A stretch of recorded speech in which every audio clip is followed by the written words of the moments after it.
Muita gente critica o Nietzsche porque acaba direcionando o Nietzsche para uma condição de que ele não acreditava em Deus. E não é essa a posição, né? Nietzsche, na verdade, ele nunca disse que Deus não existe.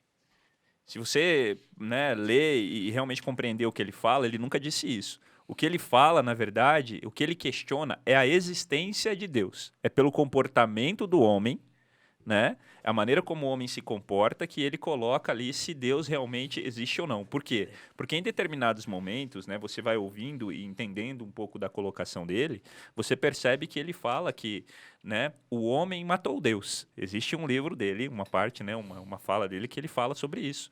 Então, ele traz essa condição, né, se realmente há a existência desse ser superior e tudo mais. Então, ele critica um pouco disso. Eu sou católico, né, apostólico romano, E né? corintiano, né? Não, palmeirense, Né, né? Não, ele é convertido. Palmeirense.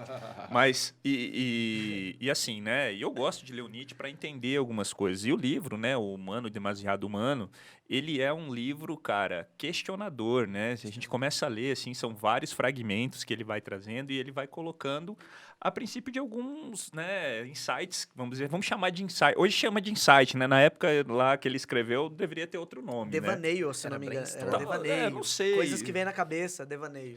Mas ele traz muito dessa condição, dessa concepção, desse envolvimento, né? Principalmente nessa questão de questionar. E ele já começa falando, né, no livro, que ele fala assim, né, que a gente vive uma questão de inversão de valores, né? São os contrassensos. Né? Ele já começa a falar sobre isso, né? Que muitas pessoas falam realmente dos livros dele justamente nessa condição. Né? Ele faz ali na introdução do livro, ele traz esse conceito. E uma coisa que ele fala, né, muito é o quê? É que a gente vê o homem como uma verdade eterna. E isso eu achei sensacional, né? Quando eu comecei a ler o livro e ele coloca esse ponto, né?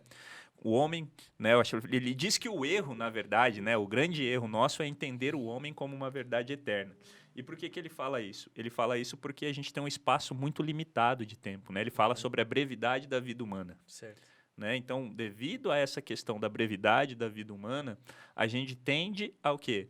A trazer como algumas coisas como absolutas. E é por isso que ele fala, né, no livro que não existem fatos eternos, assim como não existem verdades absolutas. Sensacional. E aí ele pica o pé, né? Ele já começa a falar que se a gente se abraça ao cristianismo, a gente fica limitado com relação ao viver a vida na condição humana. O César, então, mas, eu acho legal, só que ele não criticava só o cristianismo, Não, ele criticava o não, budismo, ele achava que... Aquilo que Ele condiciona, critica a religião. Ele critica Então, aquilo que condiciona o homem e que limita Exato. a alegria do homem. Exatamente. Será que esse ponto de a gente não querer se limitar, talvez seja porque o nosso tempo é curto? Se a gente for querer analisar tudo que a gente vive, tudo que já aconteceu antes da gente, a gente não vai ter tempo nem pra gente viver. Porque eu acho que acaba sendo um paradoxo. Se o cara vive feito um maluco, ele quer viver a vida dele, enfim, quer gozar a vida como se fosse acabar amanhã.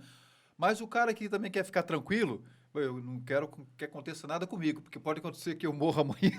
Quer dizer, os dois querem a mesma coisa, querem estar bem, eu acho. E aí vem um paradoxo. Aí ele já corre para Sócrates, enfim, porque ele vai na Ele fazia análise dos gregos. Ele ficou famoso até pelo fato dele ser um jovem filósofo, né?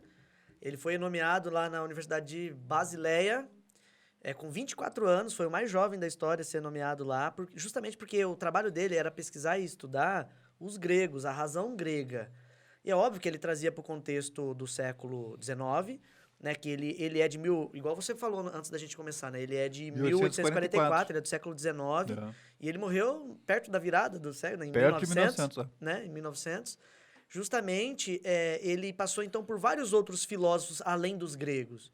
E tanto é que ele, em alguns momentos você percebe que ele critica Kant. Teve um parágrafo em específico que ele cita o nome de Kant, Immanuel Kant, sim, criticando, porque ele fala que o Kant é um fanático da razão, da moral. O Nietzsche, ele também estuda a moral, o que é certo, o que é errado, o que rege, né, as justiças mundiais e tudo mais. Só que no livro Humano Demasiado Humano, ele critica justamente a moral, porque a moral não leva em consideração aspectos psicológicos do ser humano. E é aí que ele fala, né, humano demasiado humano, porque nós tendemos a usar as nossas emoções, inclusive para justificar a razão.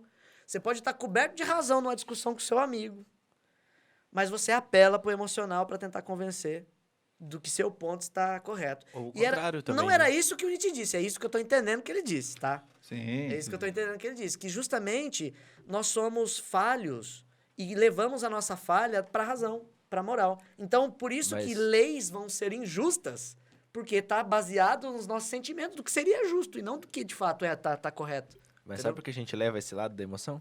Porque entre razões e emoções há saída. Puta que pariu. Vou tomar uma agora. Muito bom.